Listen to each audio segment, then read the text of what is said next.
차트를 통해서 사람들의 투자 심리를 알 수 있다. 그래서 총 4가지. 일부 종목이 과도하게 오른 건 사실이지만 개별 종목단으로 철저하게 따져봐야 된다. PEG만 놓고 봤을 때 네네. 매력적인 종목은 어디라고 보시나요? 네, 역시나 압도적으로 좀 LNF라고 저는 보고 있는데요. 사실 로봇은 숫자가 더 찍힌 다음에 투자를 하는 게 좀 더 유망하지 않을까. 그래서 2차 전지야말로 최소한 2년 이상의 긴 호흡이 필요하다고 보고 있고요. 시장 침투를 30% 되는 시점에 파시면 될 것 같습니다.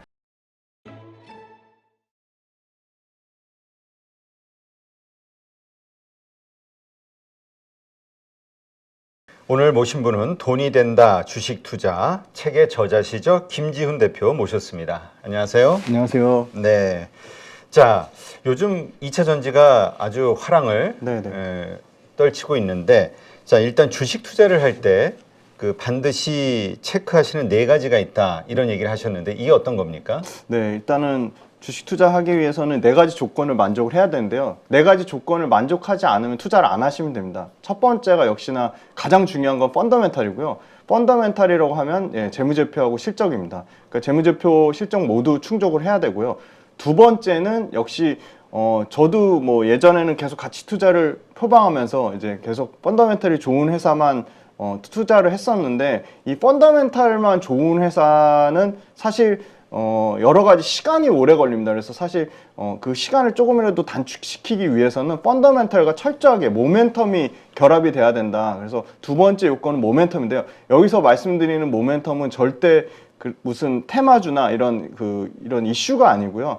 가장 큰 게 역시 정부의 정책입니다. 그다음에 글로벌 산업 동향, 그리고 개별 기업의 수주라든지 어떤 이슈, 뭐 실적과 관련된 이슈, 그다음에 네 번째가 어떤 산업의 메가 트렌드 변화, 이러한 여건들, 그러니까 이런 정책과 관련된 모멘텀, 이런 재료가 사실 펀더멘털과 결합되어야지 이 상승에 대한 그 확률이 더 높아진다. 그래서 그게 두 번째로 모멘텀이나 재료라고 볼 수 있고요.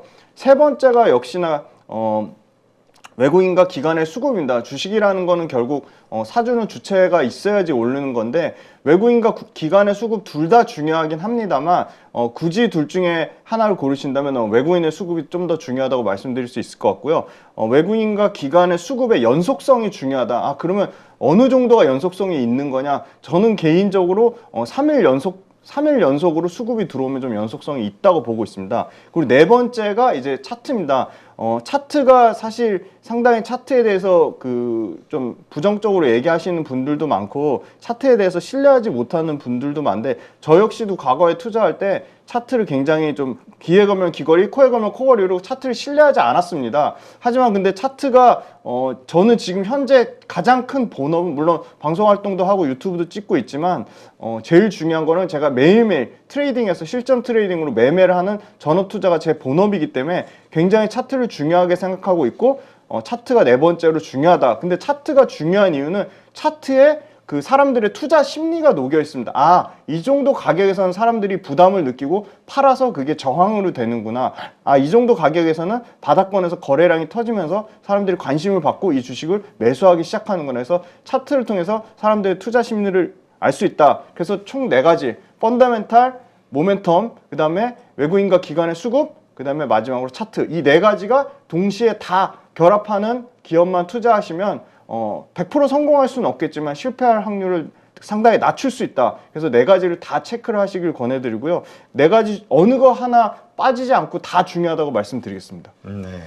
자, 그렇다면 그 4가지 요소가 전부 이루어지는, 합쳐지는 어떤 종목을 선택할 것이냐, 아니면 그 가운데 한 2-3가지만 돼도 투자를 해야 될 때다라고 판단할 수 있느냐, 이거 좀 사람마다 해석이 다를 것 같은데요. 네네. 그래서 가장 중요한 거는 역시 순서에도 말씀드렸듯이 펀더멘탈이 제일 1순위로 중요하고요. 그 다음에 모멘텀이고, 외국인과 기관의 수급과 차트는 후순위입니다. 그래서 사실 1번과 2번이 결합된 상태로 어떤 종목이 나오면 그때부터 관심 종목에 넣어놓고, 아까 말씀드린 외국인과 기관의 수급이 초반에 들어온다. 그러면 이제 그때는 이제 매수의 관심 종목으로 투자를 해볼 수 있겠습니다. 네.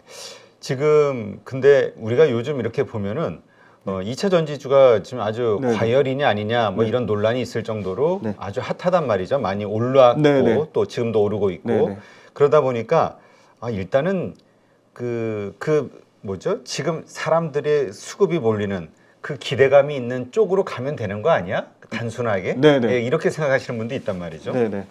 최근에는 진짜 말씀 주신 대로 수급 쏠림 현상 때문에 수급으로 주가를 땡긴 개별 종목들이 있습니다. 그래서 사실 제가 어제 종가 기준으로 체크해봐도 코스피가 8% 올랐고 코스닥이 23% 올랐습니다. 연초 대비입니다. 어제 종가 3월 27일 종가 기준으로. 근데 2차전지 46개의 평균이 46개 평균입니다. 47%입니다. 압도적으로 지수를 코스피 지수, 코스닥 지수 모두 상승하는 모습을 보여줬는데 이거를 철저하게 쪼개보시면 에코프로 299%, 윤성 FNC 장비주죠 163%, 코스모 신소재 157%, 에코프로비엠 142%, 코스모학 142%. 요 5개 종목이 2차전지 46개 종목의 전체 상승률을 땡겼거든요. 그럼 그걸 뺀 상승률 탑5를 제외한 나머지의 평균 상승률은 30% 정도 수준이에요. 그러니까 모든 2차전지 종목이 다 올랐다고 하는 거는 다 과도하게 올랐다는 거는 굉장히 좀 잘못된 판단이라고 보고 있고요. 일부 종목이 과도하게 오른 건 사실이지만 개별 종목 단으로 철저하게 따져봐야 된다. 그리고 특정 종목의 수급 쏠림 현상은 사실 에코프로하고 에코프로비엠에 해당되는 건데 그것 또한 사실 에코프로나 에코프로비엠의 수급 쏠림이 나쁘다기보다는 사실 공매도 뭐 계속 여러 가지 썰들이 있습니다. 이제 공매도 청산과 관련된 쇼케이지 물량으로 보기 때문에 그 부분 또한 뭐 수급이 쏠림이 과도하다고 해서 그걸 좀 부정적으로 보는 거는 좀 아니라고 보고 있고요. 그리고 그 펀더멘탈로 설명되는 주가 이게 가장 핵심일 것 같은데요. 펀더멘탈을 대부분 다 PER로 얘기하시는데 가장 중요한 거는 2차전지가 대표적인 성장주이기 때문에 너무 심플합니다. 그 피터 린치 과거에 엄청난 펀드 매니저였잖아요. 피터 린치가 말씀하신 그 PEG라는 개념이 있습니다. 어닝 그로스인데요. 그러니까 PER을 한 주가 벌어들인 주당 순이익 EPS 성장률로 나눈 게 PEG인데요. 그게 1을 기준으로 하거든요. 1 미만이면 저평가되어 있다고 보는데 PER은 높지만 PER만큼 한 주가 벌어들인 순이익 성장률 같이 올라오면 PEG 값은 낮아지게 됩니다. 근데 저는 한 주가 벌어들인 순이익, 그러니까 PEG의 그 분모가 되는 그러니까 EPS 한 주당 순이익 대신에 그 한 주당 순이익이라는 건 여러 가지 뭐 일회성 비용이라든지 일회성 이익이 있을 수 있으니까 그거보다는 영업이익의 성장률, 그러니까 변형 PEG 제가 구한 변형 PEG 값을 활용해서 이제 양극재 업체라든지 그다음에 배터리 셀 업체라든지 그다음에 뭐 장비 업체들의 PEG 값을 구해보면 아 이게 PER로는 비싸지만 PER만큼 영업이익의 성장률이 빠르게 올라오니까 PEG 값이 대부분 다 1 미만입니다. 그래서 내년 내후년의 실적을 다 추정을 해봐도 사실은 지금 현재 주가만 올랐다고 해서 비싸다고 말하기는 조금 논리적으로 안 맞다. 네, 그렇게 말씀드리겠습니다. 지금 말씀하신 에코프로나 에코프로 BM이 특히 네. 요즘 화제가 되고 있는데 네네. 지금 다들 뭐 과열이다. 그다음에 지금 너무 단기간에 많이 올랐고 지금 주가는 너무 5년 후 그 이상의 걸 땡겨온 네네. 거기 때문에 뭐 너무 과하지 않냐 네. 이렇게 좀 걱정하시는 시각들도 있는데 네. 지금 얘기하는 PEG로 봤을 네. 때는 전혀 그렇지 않다. 네, 에코프로벤 PEG 보시면 올해 기준으로는 지금 1배고요. 네, 2025년 에코프로벤 PEG 값은 0.7배로 떨어집니다. 그리고 평균 값이 여전히 1 미만으로 보고 있습니다. 지금 불과 2022년까지만 해도 PEG 값이 지금 1.7배에서 8배였는데 올해 거의 70% 이상 떨어지고요. 1배 정도 수준으로. 그 다음에 25년 기준으로 0.7배. 이거는 PER 값이 오른 것보다는 영업이익의 성장폭이 더 커서 PEG 값이 떨어진다고 보고 있고요. 가장 비싼 게 LG화학인데요. LG화학 같은 경우는 여전히 그 기초석유학 사업부가 40%의 비중을 차지하고 있기 때문에 그게 PEG 값을 많이 좀 깎아먹는 게 있습니다. 근데 LG화학도 첨단 소재 사업부에 그 양극재 사업부만 따로 떼보면 PEG 값이 1 미만으로 떨어집니다. 그리고 LG화학도 워낙 그 올해하고 내년에 영업이익 성장폭이 크기 때문에 0.3까지 떨어지고요. 평균치 내보면 역시 1배 정도 수준이다. 그리고 가장 지금 최근에 주가가 가장 많이 오른 에코프로비엠 다음으로 오른 게 코스모 신소재인데요. 코스모 신소재 또한 올해 PEG 값이 1배에서 지금 0.5배로 떨어지고요. 3년 평균치가 0.8배다. 그래서 이걸 PEG 값을 좀 지표로 활용하시면 밸류에이션에 대해서 좀 더 정확하게 좀 확인을 하실 수 있다. 그렇게 말씀드리겠습니다. 그렇다면 지금 PEG로 봤을 때 네. 지금 가장 매력적인, 그러니까 PEG만 놓고 봤을 때 네네. 매력적인 그 종목은 어디라고 보세요? 네, 역시나 압도적으로 좀 LNF라고 저는 보고 있는데요. LNF가 평균 PEG 값이 0.3밖에 안 됩니다. 그 이유는 LNF가 올해하고 내년, 내후년에 영업이익 성장률이 약 70%가 나옵니다. 에코프로비엠 같은 경우는 올해는 한 65% 성장률이 나오고요. 65%에서 60%, 한 55% 이렇게 좀 떨어지는 모습을 보여주고 있고요. LNF 같은 경우는 올해도 70%, 내년에도 70%, 내후년에도 70% 꾸준히 계속 좀 유지되는 모습을 보여주고 있습니다. 그리고 그 다음으로 영업이익 성장률이 큰 거는 포스코 케미칼입니다. 포스코 케미칼 같은 경우는 내년에 조금 늘어날 거로 보고 있지만 포스코 케미칼 같은 경우는 100%다 2차 전지 소재가 있는 게 아니고 여전히 그 철강, 기초, 그 내화물 쪽에 비중 포지션이 있기 때문에 그 부분이 조금 실적이 악화될 거로 보고 있어서 0.7까지 올라가지만 여전히 1배 미만이고 포스코 케미칼이 LNF 다음으로 에코프로비엠보다는 포스코 케미칼의 영업이익 성장률이 내년과 내후년에 더 크다고 보고 있습니다. 아, 지금 보니까 이건 양극재라고 우리가 봐야 되겠군요. 맞습니다. 양극재 업체. 거기에서 그렇다면 가장 매력적인 현재 시점에서 LNF, 그다음에 포스코 케미칼이다. 그렇습니다. 네. 포스코 케미칼도 참 많이 올랐다고 지금 우리가 인식이 되고 있어서 비싸다 이렇게 생각하는데 PEG로 보면 또 가장 낮은 상황이기도 하네요. 네, 그 이유는 영업이익 성장폭이 PER 값보다 더 커지기 때문입니다. 그러니까 이게 갑작스럽게 늘어나고 이익의 있다. 증가폭이 더 크다. 네, 그렇게 말씀드리겠습니다. 네, 그렇군요. 자, 그렇다면 지금 근데 이 LNF와 관련해서는 좀 부정적으로 보시는 분들의 의견을 좀 종합을 해보면은 이제 저게 주로 그 테슬라 향이잖아요. 그런데 테슬라는 자꾸 자체 그 전기 뭐죠? 자체 배터리 내재화 이것을 이야기하고 그걸 목표로 삼고 있다. 그래서 지금의 어떤 이런 매출 구조가 계속 이어지겠느냐. 그리고 내재화 해버리면은 좀 타격을 받지 않겠냐라는 걱정을 많이 하던데 이 부분은 어떻게 보세요? 맞습니다. 굉장히 중요한 질문 해주셨는데요. LG 에너지 솔루션을 통해 테슬라 향으로 나가는 비중 자체가 너무 높아요. 70% 넘게 높기 때문에 왜냐하면 지금 에코프로비엠 같은 경우도 SK 온향도 있고 삼성 SDI 향도 있고 그다음에 코스모 신소재도 3사 배터리 셀 3사를 다 납품을 하고 LG화학 같은 경우도 LG화학이 워낙 내재화 물량 LG 에너지 솔루션의 내재화 물량 40% 때문에 그걸 쳐내기도 힘들어서 지금 LG 에너지 솔루션만 그 고객사를 갖고 있지만 포스코 케미칼, 에코프로비엠, LNF, 코스모 신소재 이 양극재 5대 천왕이라고 하는데요.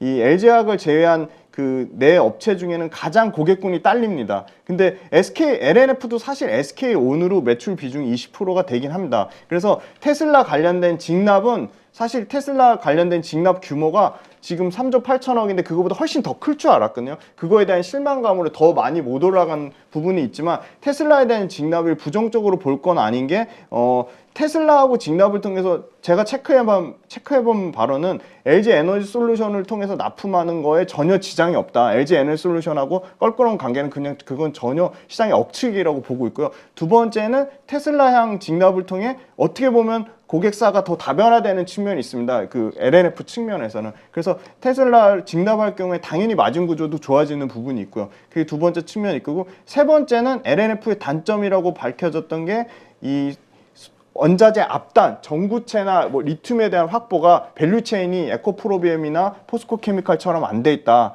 그건 사실이긴 합니다. 그래서 포스코 케미칼은 포스코 그룹사를 통해서 원자재를 조달받을 수 있고 에코프로비엠은 에코프로를 통해서 조달받을 수 있지만 LNF는 또 그걸 반대로 말해보면 LNF 같은 경우는 완성차 업체한테 원자재를 사급을 받거든요. 그러니까 완성차 업체가 알아서 원자재를 사주는 건데 그러면 그 원자재 리튬이나 니켈 가격이 막 급변동하는 거에 대해서 어떻게 보면 안정된 가격, 그 원자재 가격 오른 것만큼単가를 올리기는 어렵겠지만 원자재 가격을 안정적인 가격에 수급한다는 측면에서는 LNF를 절대 부정적으로 볼 것이 아니다라고 보고 있고요. LNF가 가진 하이니켈 양극재 기술력, 그러니까 니켈의 95% 되는 기술력이 사실 NCMA 관련돼서는 에코프로비엠이나 포스코 케미칼보다 LNF가 기술적으로 그 위에 있는 건 맞습니다. 그리고 사실 에코프로비엠 같은 경우는 95% 정도 되는 게 아직 양산 단계는 아닌 걸로 알고 있고요. LNF는 실제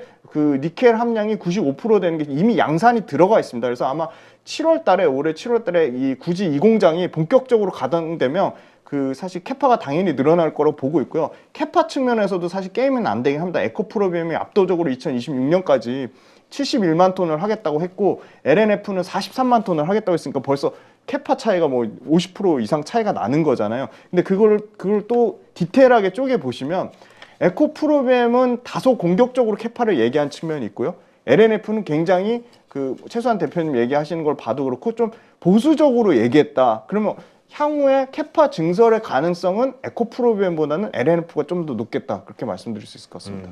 지금 그 아까 말씀하신 테슬라의 그 비중이 높다는 게 네. 지금 뭐 그렇게 크게 약점으로 볼 일은 아니다. 네네. 오히려 거기서 다변화 측면으로 봐야 될 것 같습니다. 네, 알겠습니다. 자, 이러한 시각도 있다라는 거. 네, 워낙 그 뭐죠? 네. 에코프로하고 비견해서 맞습니다. 많이 네. 좀 이렇게 네. 그 약간 뭐라 그럴까?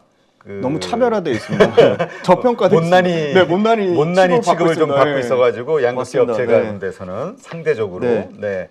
그런데 이제 이런 시각도 있다라는 거 한번 생각해 보시고 이 부분에 대해서 좀 동의가 되거나 아니면은 좀 이의가 있거나 이러신 분은 한번 팩트 체크를 네, 다시 한번 해보시면 되겠죠. 네. 그래요. 근데 좋은 건 알겠는데, 그래 이게 자꾸 이제 부정적으로 보시는 분들 걱정, 시장의 걱정인 거니까 지금의 가격은 어쨌건 아까 얘기하셨듯이 공매도에 대한 쇼커버링 이슈라든가 이러저러한 것들이 같이 붙으면서 양극재 중심으로 너무 이 슈팅이 오버된 거 아니냐. 그러면 이거는 결국 다시 큰 조정을 맞을 수밖에 없는 거 아니냐. 이런 시각들도 있거든요. 네. 뭐 주가의 조정은 아무도 알 수 없는 거니까요. 근데 이렇게 생각해 보시면 될 것 같아요. 일단 제가 봤을 때 부정적인 얘기를 많이 하신 분은 이렇게 말하면 좀 죄송스럽긴 하지만 안 가지고 계신 분들이 좀 배 아파 하시는 것 같아요. 많이 배 아파 하시는 것 같고 사실 확인해 본 결과 저도 기관 투자자에 있었고 잘 아시겠지만 기관 투자자분들이 생각보다 2차 전지를 많이 갖고 계시지 않으세요. 그래서 좀 공매도도 계속 치시는 것 같고 그리고 두 번째는 그러면 2차 전지를 팔고 다른 걸 가기에 엄청 매력적인 산업이 나와야 되잖아요. 지금 많이 얘기하시는 게 AI하고 로봇을 얘기하시는데 자, 첫 번째는 AI는 일단 매출이 없고요. 대부분 적자 회사고요. 그리고 챗 GPT 관련된 기술이 우리나라가 그렇게 안타까운 사실이지만 엄청난 기술력을 갖고 있냐? 그거는 사실 아닌 것 같고요. 근데 두 번째 로봇은 AI보다 전 훨씬 좋게 보고 있거든요. 훨씬 범용성이나 시장 자체가 파이가 커지는 건 확실한데 로봇은 딱 과거 2차 전지 소재 업체들의 한 2, 3년 전 모습인 것 같아요. 그러니까 붐은 있는데 숫자가 안 따라오는 거죠. 매출과 이익의 규모를 보시면 저는 그 로봇 관련된 회사는 SPC 딱 한 종목 보거든요. 그 이유는 SPG만 기존 캐시카우를 갖고 있습니다. 모터사업부가 연간 매출이 4천억 이상 나는 회사예요. 근데 로봇 관련된 가장 핵심 부품 감속기를 그러니까 이미 모터 사업을 잘 하고 있는데 감속기란 사업을 신사업을 얹어서 로봇 관련주로 엮여서 가는 거고 소위 말하는 뭐 레인보우 삼성이 투자한 레인보우 로보틱스조차도 작년에 적자였고 매출 규모가 뭐 1,000억이 안 됩니다. 그래서 사실 로봇은 숫자가 더 찍힌 다음에 투자를 하는 게 좀 더 유망하지 않을까. 그래서 그런 측면에서 2차 전지는 지금 조 단위의 매출이 나오고 영업이익 또한 뭐 1,000억 이상, 5천억, 6천억, 8천억 이렇게 나오는 회사이기 때문에 2차 전지가 과거 2, 3년 동안은 꿈을 먹고 미래의 가치에 대한 기대감으로 갔다면 지금은 철저하게 매출과 이익이 증가하는 아까 말씀드린 PEG값 1 미만인 거 보셨잖아요. 그만큼 실적이 뒷받침되는 구조적인 실적 성장주로 가기 때문에 다른 엄청나게 매력적인 대안의 산업이 나오지 않는 한 2차 전지의 최소한 올해 한 해는 주도주의 역할을 놓지 않을 걸 저는 그렇게 조심스럽게 보고 있습니다. 네. 근데 그 우리가 증시 격언에 외국인이 사면 같이 사고 팔면 같이 팔자 뭐 이런 얘기가 있었잖아요. 네네네. 어쨌건 그게 큰 손이니까 네. 세력이고. 네네. 근데 요즘 수급 상황을 보면은 외국인이나 기관은 팔고 있고 개인이 다 물량을 받고 있단 말이죠. 네. 요거를 또 다른 면으로는 이게 혹시나 고점에서 물량 개인들이 또 받아서 카카오 때처럼 또 고생하는 거 아니냐 이렇게 생각하시는 분들도 있단 말이죠. 네, 참 수급이 어려운 것 같아요. 수급은 언제나 좀 가변적이다. 외국인도 그렇고 기관도 그렇고 또 들어오기도 하지만 또 나가기도 합니다. 뭐 외국인이 엄청나게 이 2차 전지 관련돼서 인사이트를 갖고 있어서 이거를 매매를 한다고는 보고 있지 않고요. 예를 들어 뭐 JP 모건이나 이런 데서 LNF 관련돼서 매도 리포트를 때리면 노무라는 또 매수 리포트를 냅니다. 서로 생각이 달라요. 네, 서로 생각이 다릅니다. 그래서 상당히 이거는 좀 어렵다. 그래서 2차 전지야말로 최소한 2년 이상의 긴 호흡이 필요하다고 보고 있고요. 단기 가격 변동성에 일일비 하지 않고 철저하게 좀 실적을 계속 체크를 하자. 이 2차 전지 관련돼서 너무나 많은 뉴스가 계속적으로 업데이트가 됩니다. 그 얘기는 즉슨 여러분들이 열심히 손품을 파시면 배터리 셀 업체, 소재 업체, 장비 업체에 대한 아주 따끈따끈한 팔로우업이 가능하다는 얘기거든요. 뭐 예를 들어 양극재 같은 경우도 저는 헬스케어 업종을 좋아하는데 헬스케어 업종을 좋아하는 이유는 심플합니다. 매달 관세청에 수출 데이터가 나오거든요. 그러면 수출이 어느 나라에서 얼만큼 증가했는지 확인하면 그게 다 실적으로 연결이 되거든요. 양극재 업체들도 제가 가장 최근에 2월달 데이터라 보니까 양극재 업체들 판가 리튬 가격 빠지니까 떨어지는 거 아니야 했는데 여전히 킬로그램당 51불 정도 수준을 유지했습니다.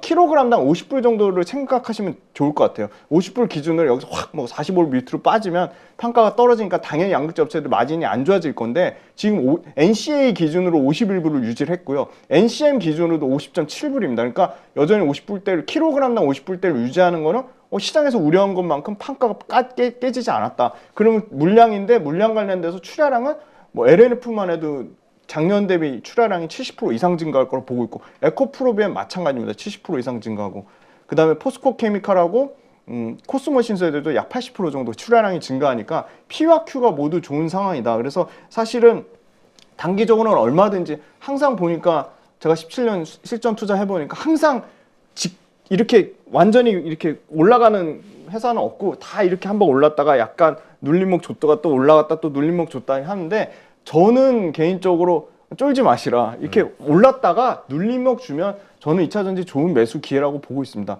그래서 2차 전지 파는 거 관련돼서는 아마 대표님 이따 질문 좀 상세하게 좀 말씀을 드리겠습니다.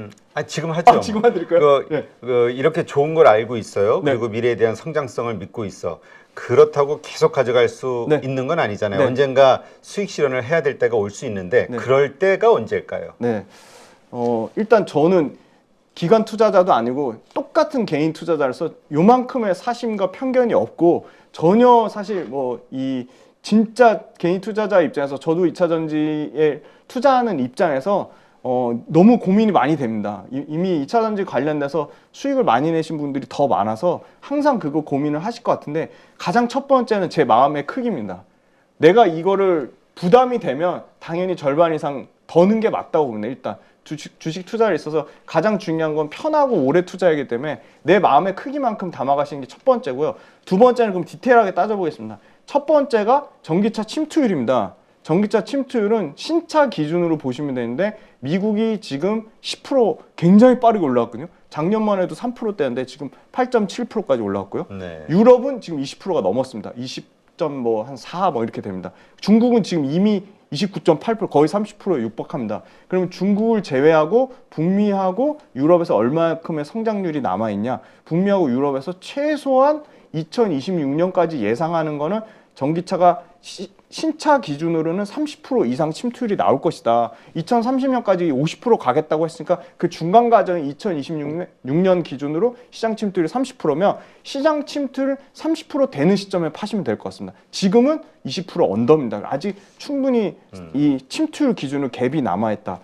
네, 그게 첫 번째 포인트고요. 네, 두 번째 포인트는 캐펙스 증가율의 둔화입니다. 이 캐펙스라는 거는 배터리 셀 업체들도 전체 LG 에너솔루션, 삼성 SDI, SK온이 캐펙스 증가율이 40%가 넘습니다. 양극재 업체는 더 큽니다. 양극재 업체는 캐펙스 증가율이 55%가 넘습니다. 이 캐펙스 증가율의 폭이 둔화되는 거 저는 대략적으로 2026년 하반기를 예상을 하는데요. 2025년까지 캐펙스 증가 폭이 50% 이상 넘다가 2026년에 급격하게 20% 미만으로 떨어진다. 뭐 심지어 한 자릿수까지 10% 미만으로 캐펙스 증가 폭이 둔화되면 그때 파시면 될 것 같습니다. 그리고 세 번째는 2차 전지 업체들 아까 굉장히 실적 좋다고 PEG를 연관지어서 설명을 드렸는데 매출액과 영업이익의 성장률이 꺾일 때 매출액과 영업이익 성장률이 지금 연평균 40% 정도 성장하는데 그게 40%대에서 이 역시도 뭐 10% 미만으로 한 자릿수나 오히려 매출액과 영업이익 성장률이 마이너스 역성장한다든지 그러면 파시면 될 것 같은데 요 세 가지가 아마 적정 시점에 다 겹치는 순간이 있을 겁니다. 그리고 네 번째는 2차 전지 관련돼서 열심히 활동하시는 분들의 부정적인 얘기가 없어지고 2차 전지가 더 이상 이슈화가 안 되는 겁니다. 다 누구나 다 좋다 전기차를 타고 생각하고. 있고 다 누구나 다 2차 전지를 타고 있으면 좋다 보고 있고 2차 전지가 이슈화가 안 되면 그때는 아마 2차 전지가 고점이 될 것 같은데 여전히 너무 부정적인 이슈가 많아서 저는 오히려 기회가 있다고 보고 있습니다. 네.